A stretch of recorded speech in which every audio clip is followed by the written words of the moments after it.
Assalamualaikum warahmatullahi wabarakatuh. Allahumma sholli ala sayyidina Muhammad wa ala ali sayyidina Muhammad.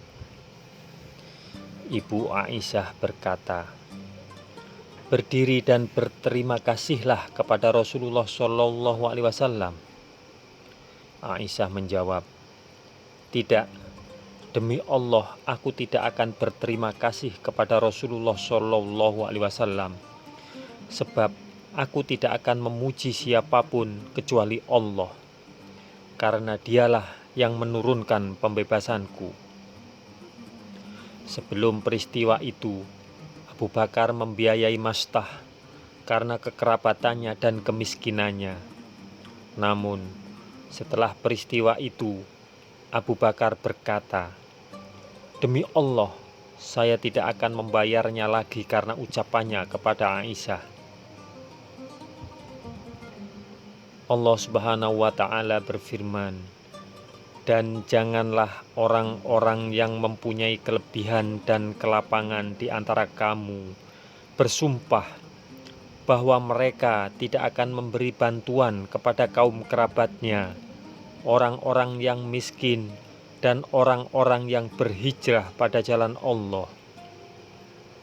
Dan hendaklah mereka memaafkan dan berlapang dada. Apakah kamu tidak ingin bahwa Allah mengampunimu? Dan Allah adalah Maha Pengampun, lagi Maha Penyayang. Surah An-Nur. Mendengar firman ini, Abu Bakar berkata, demi Allah, sungguh aku ingin mendapat ampunan Allah. Setelah itu, ia kembali membiayai Mastah. Sementara itu, Rasulullah Shallallahu Alaihi Wasallam segera membacakan firman Allah itu kepada kaum muslimin. Para penyebar fitnah, yaitu Mastah bin Usadsah, Hasan bin Thabit, dan Hamah binti Jahsi dihukum had, didera sebanyak 40 kali cambukan. Yahudi menghasut.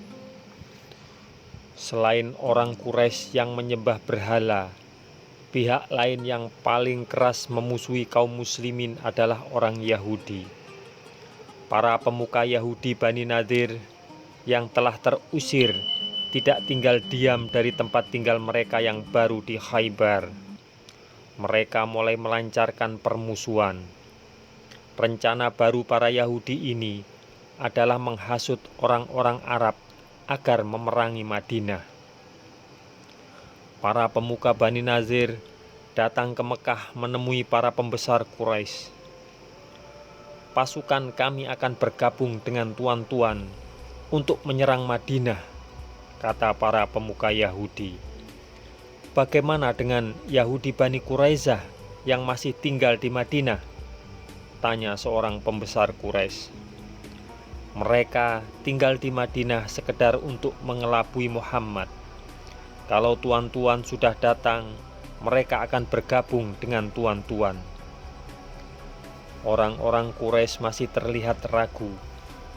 Perselisihan mereka dengan Rasulullah Shallallahu Alaihi Wasallam dimulai karena ajaran Islam mengajak orang menyembah Allah Subhanahu wa Ta'ala dan melarang bersujud pada berhala. Bukankah orang Yahudi juga mengaku bahwa Tuhan mereka adalah Allah? Orang Quraisy ingin mengetahui pendapat Yahudi tentang ajaran Islam. Tuan-tuan Yahudi. Tuan-tuan adalah golongan orang kitab yang mula-mula lebih dulu dari orang Nasrani dan Muslim. Menurut tuan-tuan, siapakah yang lebih baik? Agama kami yang menyembah berhala atau agama Muhammad? Seharusnya orang Yahudi menjawab bahwa agama Rasulullah Shallallahu Alaihi Wasallam lebih baik karena orang Yahudi juga menyembah Allah Subhanahu wa Ta'ala. Namun karena kebenciannya yang sangat kepada kaum muslimin, orang Yahudi Bani Nazir menjawab, tentu agama tuan-tuan yang lebih baik, sebab tuan-tuan yang lebih benar dari dia.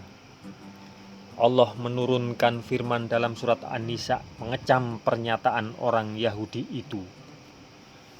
Apakah kamu tidak memperhatikan orang-orang yang diberi bagian dari Alkitab?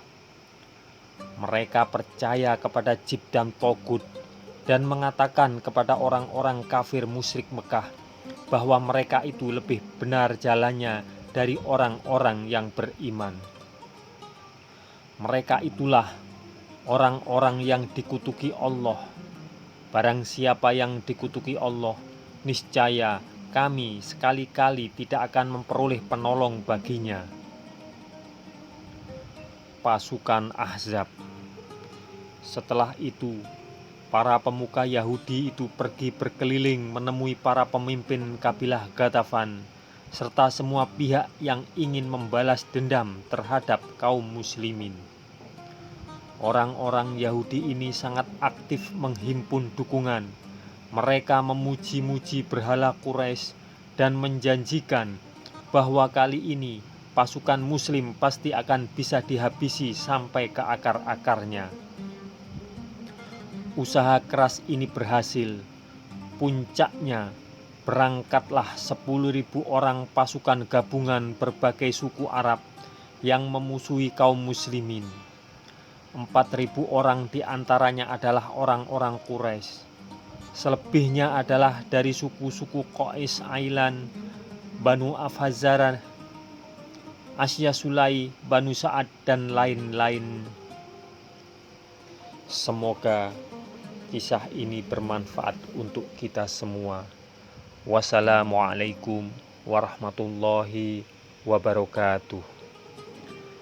Mudah-mudahan kelak kita akan mendapatkan syafaat dari Nabi besar Muhammad Sallallahu Alaihi Wasallam. Amin, amin, amin ya Rabbal Alamin.